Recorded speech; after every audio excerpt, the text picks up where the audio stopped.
Hello दोस्तों, how are you? I hope आप मजे में होंगे, लाइफ में एंजॉय कर रहे हैं। दोस्तों, मैं इस सिंध सभ्यता का जो मैंने पार्ट 1 लेकर आया था, अब मैं उसका पार्ट 2 भाग 2 बताने जा रहा हूँ। सिंधु सभ्यता के आगे का मैंने परिचय दिया था। अब उस जो पार्ट 1 है उसका रिवीजन कर लेते हैं कि सिंधु सभ्यता में मैंने क्या बताया था। सिंधु सभ्यता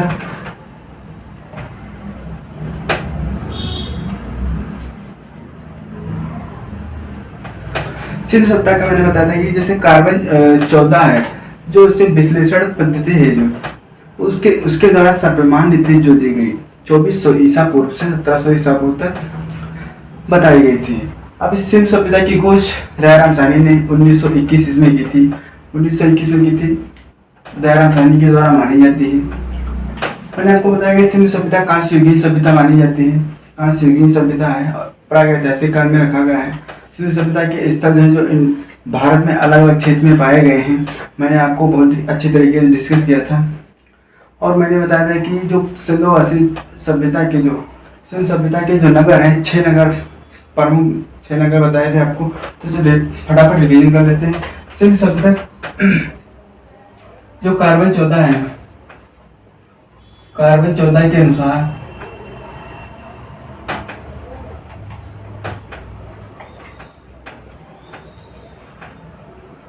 सर्वमान्य तिथि 2400 ईसा पूर्व से 1700 ईसा पूर्व तक बताएगी।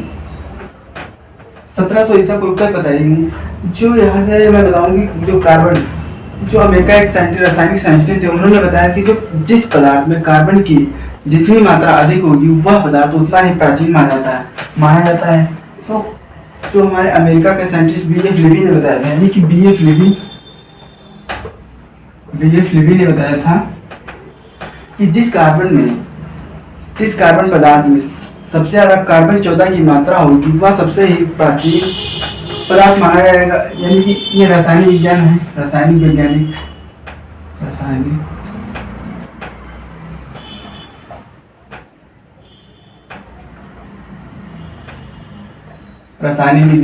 वैज्ञानिक हैं। इन्होंने जो 1946 ईस्वी में बताया था, 1946 ईस्वी में, ये अमेरिका के हैं।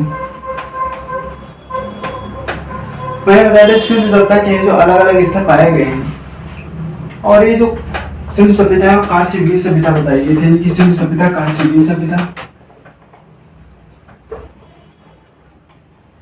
सिंधु सभ्यता कांस्य युगीन सभ्यता।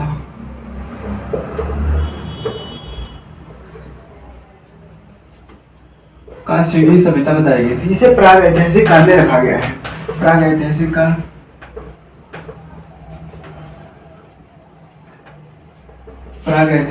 में रखा गया है।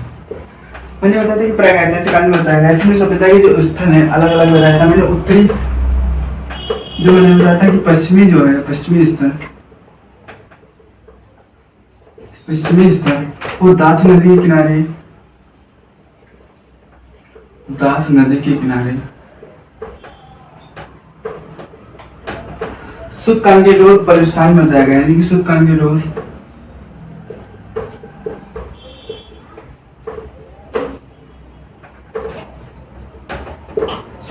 बलूचिस्तान में बताया गया। ये हमारा हो गया पश्चिमी स्थल। अब बता देता हूँ आपको पूर्वी स्थल। मैंने बताया था कि जो पूर्वी स्थल है हिंडन नदी के किनारे, जिला मेरठ उत्तर प्रदेश में बताया गया। हिंडन नदी के किनारे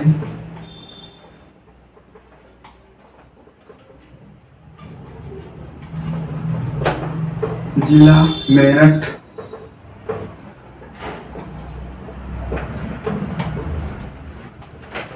मेरठ उत्तर प्रदेश में पूर्वी स्थल हो गया। अब यहाँ से बात करते हैं कि जो हमारा उत्तरी पुरास्थल है,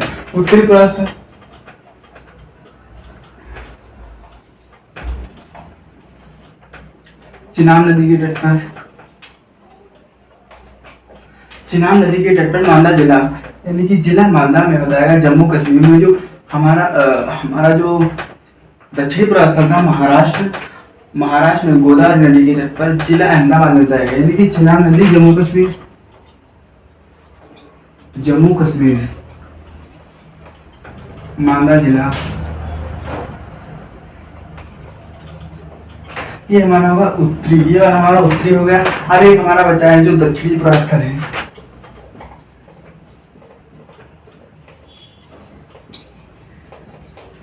दक्षिण पुरास्थल में बताया था गोदावरी नदी के तट पर, महाराष्ट्र जिला अहमदाबाद, यानी गोदावरी नदी के तट पर।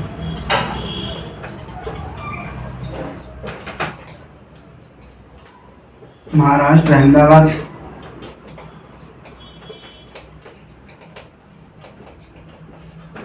ये मैंने आपको बहुत ही अच्छी तरीके से बताया था। आप इसे नोट करना चाहते हैं, नोट करिए, मैंने रिवीजन के लिए बताया। अब यहाँ से शुरुआत करते हैं चैप्टर को।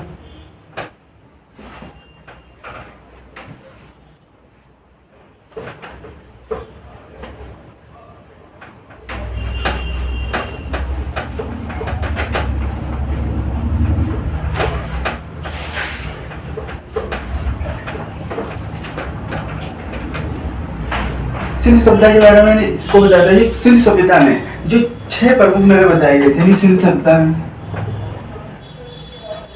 सिंधु सभ्यता, सिंधुवासी सभ्यता, 6 प्रमुख नगर, 6 प्रमुख नगर या स्थल कौन कौन बताए थे? 1 2 3 4 5 6। पहला हो गया हमारा मोहनजोदड़ो, दूसरा हमारा हो गया हड़प्पा, तीसरा हमारा हो गया, पहला मोहनजोदड़ो, दूसरा हड़प्पा, तीसरा हो गया हमारा राखीगढ़ी,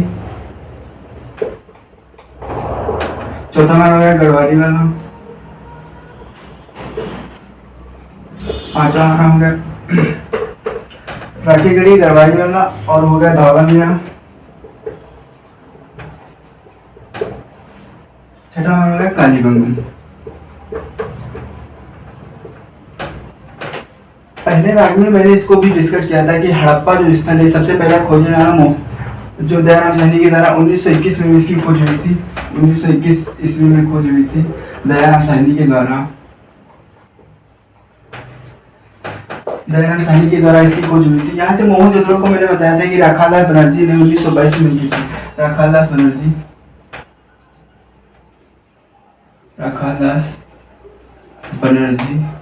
1922 ईस्वी में की थी। 1922 में भी राखालदास बनर्जी की थी।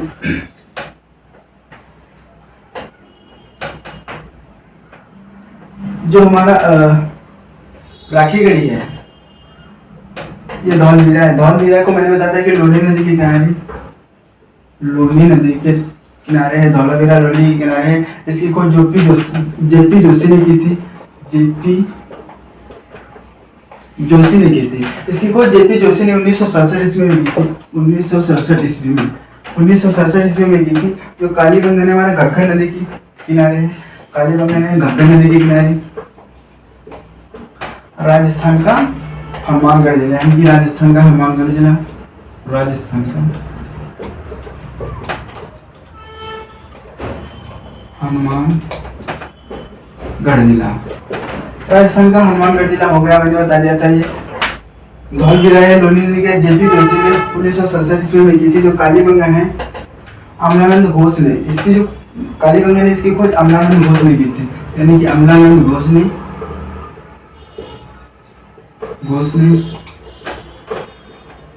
1951 ईस्वी में इसकी खोज हुई थी। अब यहाँ से जो कौन कौन से बताया था 1 2 3 4 5 और 6, ये 6 प्रमुख नगर मैंने बताया था। यहाँ से मैंने बताया था कि देश, यानी कि जो देश आजाद होने के बाद सबसे ज्यादा जो स्थल पाए गए वो पंजाब प्रांत में पाए गए। और मैंने बताया था कि जो नक्काशीदार ईंटें हैं और जुते हुए खेत हैं ये कालीबंगन से प्राप्त है, यानी कि नक्काशीदार ईंटें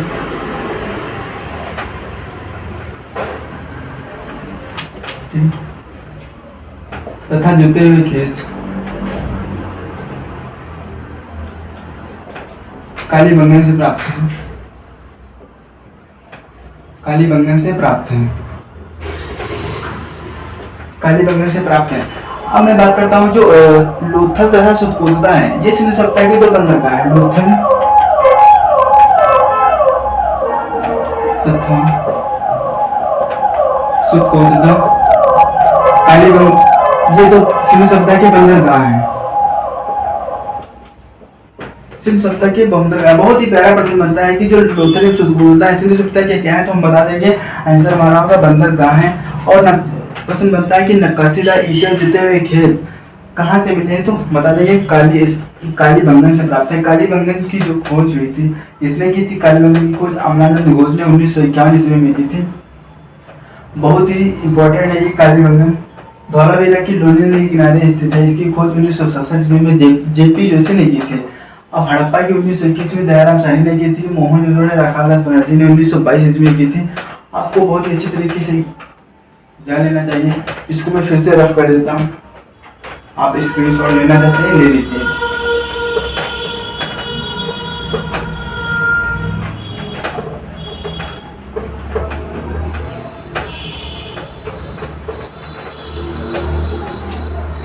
आपको मैंने बताया था कि जो सिंधु सभ्यता में है मोहनजोदड़ो है जो स्थल, मोहनजोदड़ो में स्थल है जो संदोवासी लोग, मोहनजोदड़ो में संदोवासी लोगों को मोहनजोदड़ो जो सबसे बड़ी इमारत है सिंधु सभ्यता में, संदोवासी लोगों की सबसे बड़ी इमारत कौन सी है? सबसे बड़ी इमारत मोहनजोदड़ो की सबसे बड़ी इमारत मोहनजोदड़ो है। सबसे बड़ी इमारत मोहनजोदड़ो है। इसकी कोई राखालदास बनर्जी नहीं है। इसके जो मध्य स्नानागार कुंड है, इसके जो मध्य है, तो मध्य स्नानागार कुंड है, स्नानागार कुंड है, उसकी जो लंबाई है, इसकी लंबाई 11.88 मीटर है। इसकी चौड़ाई है, इसकी चौड़ाई 7.01 मीटर है। गहराई है, इसकी गहराई 2.43 मीटर है। बहुत इसको अच्छी तरीके से कर लीजिए। ये मध्य स्नानागार कुंड है, मोहनजोदड़ो को मध्य स्नानागार कुंड है। इसकी लंबाई 11.88 मीटर, चौड़ाई 7.01 मीटर, गहराई है 2.43 मीटर। बहुत ही क्वेश्चन कितनी बार पूछा गया परीक्षा में, जो लंबाई है पूछने था कि मोहनजोदड़ो में जो स्नानागार सबसे बड़ी इमारत है उसकी लंबाई है जो कितनी है, तो आपको बताना है कि 11.88 मीटर, चौड़ाई 7.01 मीटर है और 2.43 मीटर इसकी गहराई है। आइए जानते हैं जो बताया गया इसमें मोहनजोदड़ो में कांस्य की नर्तकी की मूर्ति मिली है, यानी कि मोहनजोदड़ो में नर्तकी की कांस्य की मूर्ति मिली है,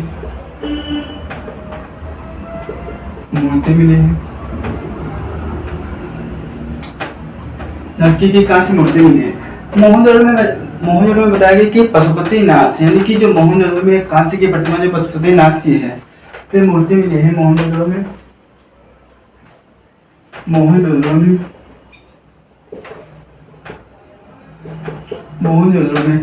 एक सिर पर 3 मुख वाले देवता, यानी कि मोहनजोदड़ो में एक सिर पर 3 मुख वाले देवता, एक सिर पर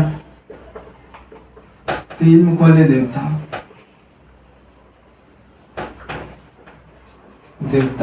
पशुपतिनाथ की मूर्ति मिली है। पशुपतिनाथ की मूर्ति मिली है। इसके जो आसपास जो जानवर विराजते हैं, हाथी घोड़ा चीता भी आज जानवर विराजमान है। हाथी घोड़ा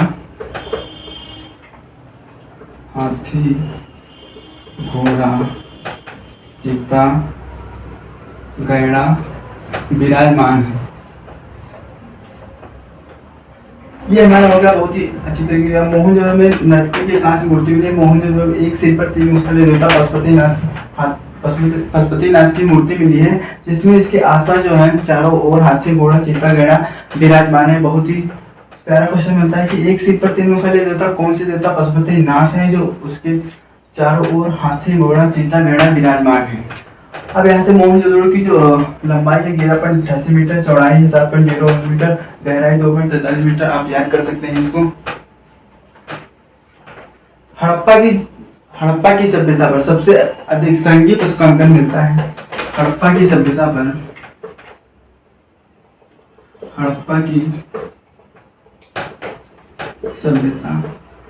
सबसे अधिक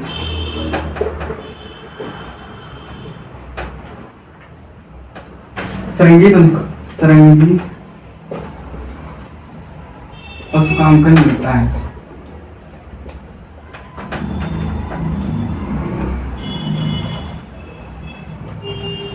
से हिंदी में उसका अंकन मिलता है। मनके बनाने के कारखाने लोथल एवं चौंधरों से प्राप्त है, यानी कि मनके बनाने के कारखाने, मनके बनाने के कारखाने लोथल व चौंधरों से प्राप्त है।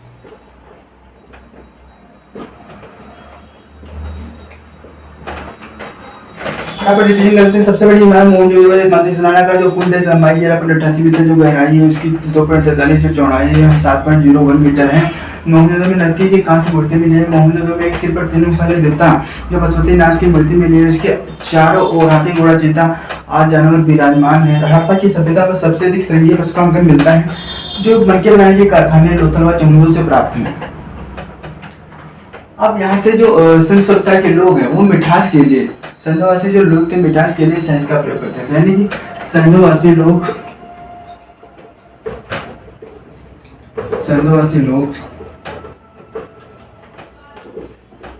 मिठास के लिए शहद का प्रयोग करते हैं, शहद का प्रयोग करते थे, शहद का प्रयोग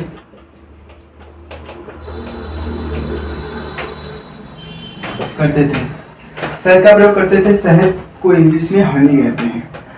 आपको ये बात समझ आई होगी, इसको हम ड्रॉप कर देते हैं।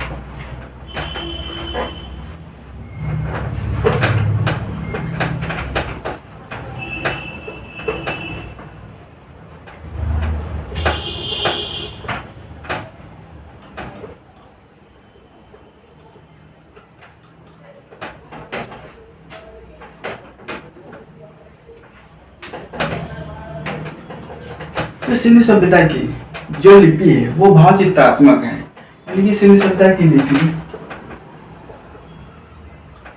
सिंधु सभ्यता की भाव चित्रात्मक है, भाव चित्रात्मक है, यानी कि सिंधु सभ्यता की जो लिपि है ये भाव चित्रात्मक है। अब यहाँ से बात करते हैं, जो लिपि है ये दाईं से बाईं की ओर लिखी जाती है। अगर इसमें एक से अधिक पंक्ति होने पर ये बाईं से दाएं लिखी जाने लगती है, यानी कि जो दाईं से बाईं लिखी जाती है, दाईं से बाईं की ओर लिखी जाती है, बाईं ओर लिखी जाती है। अगर इसमें एक से अधिक पंक्ति हो जाती है तो बाईं से दाईं की ओर लिखी जाने लगते हैं। यहाँ से जो सिंधु सभ्यता के लोग हैं वो मनोरंजन के लिए, हाथी को मनोरंजन के लिए शिकार करना, पशु को लड़ाना, मछली पकड़ना और चौपाल खेलना आदि इनके मनोरंजन साधन थे, यानी कि सिंधु सभ्यता के लोगों के मनोरंजन साधन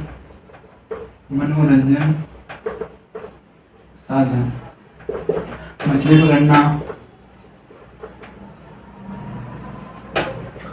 पकड़ना, चौपाल खेलना,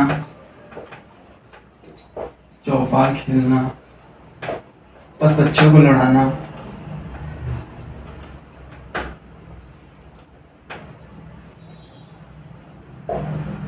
शिकार करना।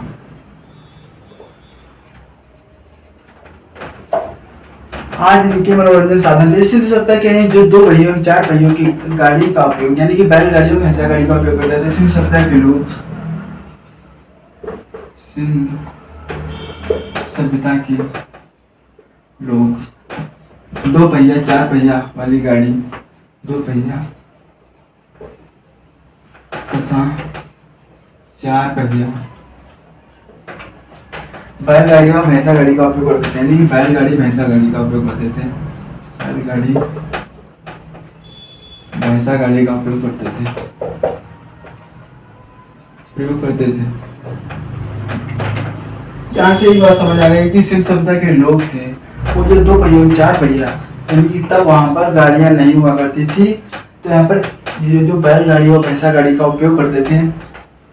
उनके मनोरंजन के पहले साधन थे मछली पकड़ना, शिकार करना, पशुओं को आपस में लड़ाना, चौपाल खेलना आदि इनके मनोरंजन साधन थे। और सिंधु सभ्यता की जो लिपि है भाव चित्रात्मक है। जो सिंधु सभ्यता की जो फसल है, मुख्य फसल, वो लोगों के यानी कि गेहूं तथा जौ की उनकी मुख्य फसल थी, यानी कि सिंधु सभ्यता के लोगों की मुख्य फसल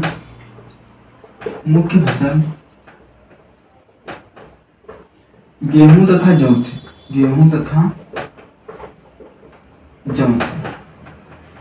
गेहूं तथा जौ थी। ये आपको बहुत ही इम्पोर्टेंट क्वेश्चन है कि जो सिंध सभ्यता की जो फसल मुख्य फसल थी वो कौन सी, तो हम बता सकते हैं कि गेहूं तथा जौ थे, गेहूं तथा जौ। अब हम बात करते हैं कि जो सिंधु सभ्यता है, ये पिगनेट ने बताया कि मोहनजोदड़ो तथा हड़प्पा की एक विस्तृत जुड़वा राजधानी बताया है। पिगनेट ने मोहनजोदड़ो तथा हड़प्पा को विस्तृत राजधानी जुड़वा राजधानी बताया, विस्तृत साम्राज्य की जुड़वा राजधानी बताया है।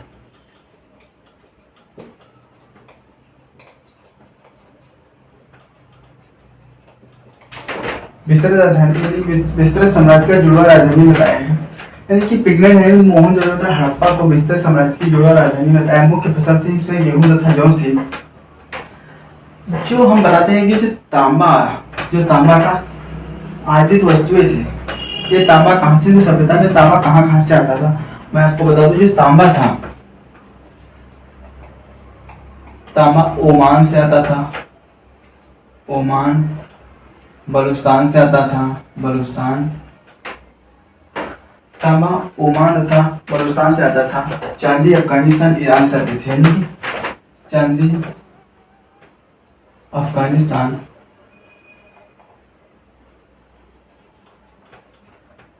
ईरान से आती थी। जो चांदी थी अफगानिस्तान ईरान से आती थी। जो अफगानिस्तान की राजधानी है काबुल है। यहाँ की मुद्रा है जो अफगानी है, यहाँ की मुद्रा है जो अफगानी है। और ईरान की जो राजधानी है वो ईरान की बगदाद राजधानी है। ईरान की राजधानी बगदाद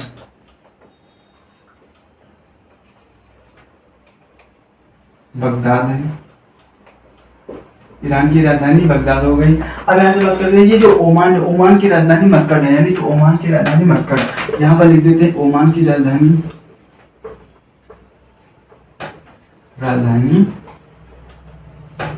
मस्कट है। ओमान की राजधानी मस्कट है। ओमान की राजधानी मस्कट है। जो यहाँ पर मुद्रा है, यहाँ की मुद्रा है रियाल, यहाँ की मुद्रा है रियाल। बहुत ही इंपॉर्टेंट क्वेश्चन है कि ओमान की राजधानी मस्कट है, यहाँ की मुद्रा क्या है, रियाल। तथा आपको बता दो कि अफगानिस्तान की काबुल है, अफगानी इसकी मुद्रा है। यहाँ पर ये इतना हो गया हमारा। सिंधु सभ्यता के लोग धरती को उर्वरता की देवी मानकर पूजा करते थे। यानी सिंधु सभ्यता के लोग धरती को उर्वरता देवी मानकर पूजा करते थे। सिंधु सभ्यता में शिव पूजा एवं वृक्ष पूजा का प्रचलन यहीं से माना जाता है। शिव पूजा था, यहाँ से लिखते हैं शिव पूजा तथा वृक्ष पूजा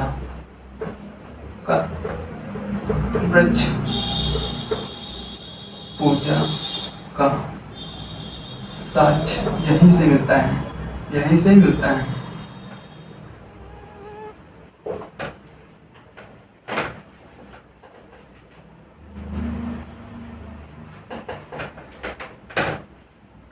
अब यहाँ से लिखने का रहता हूँ। जो सिंधु सभ्यता की लिपि है वो भाव चित्रात्मक है, जो दाईं से बाईं की ओर लिखी जाती है। अगर इसमें एक से अधिक पंक्ति हो जाए तो ये बाईं से दाएं लिखी जाती है। जो मनोरंजन के साधन है, मछली पकड़ना, शिकार करना और बस बच्चों को आपस में लड़ाना और चौपाल खेलना, इनके जो मनोरंजन साधन सिंधु सभ्यता के लोग जो दो पहियों तो चार पहियों गाड़ी का उपयोग कौन करते थे, बैलगाड़ी तथा भैंसा गाड़ी का उपयोग करते थे। तब वहाँ पर गाड़ियाँ नहीं हुआ करती थी। मुख्य फसल है गेहूँ था, जौ थी। और पिगनेट ने मोहनजोदड़ो तथा हड़प्पा को विस्तृत साम्राज्य की जुड़वा राजधानी बताया है। यहाँ से बात करते हैं कि जो तांबा है, तांबा जो ओमान तथा बलूचिस्तान से आता था, चांदी अफगानिस्तान ईरान से आता था। यहाँ ओमान की राजधानी मस्कट है। मस्कट जो ओमान की जो मुद्रा है ये रियाल है। अफगानिस्तान की जो राजधानी है काबुल है और यहाँ की मुद्रा अफगानी है।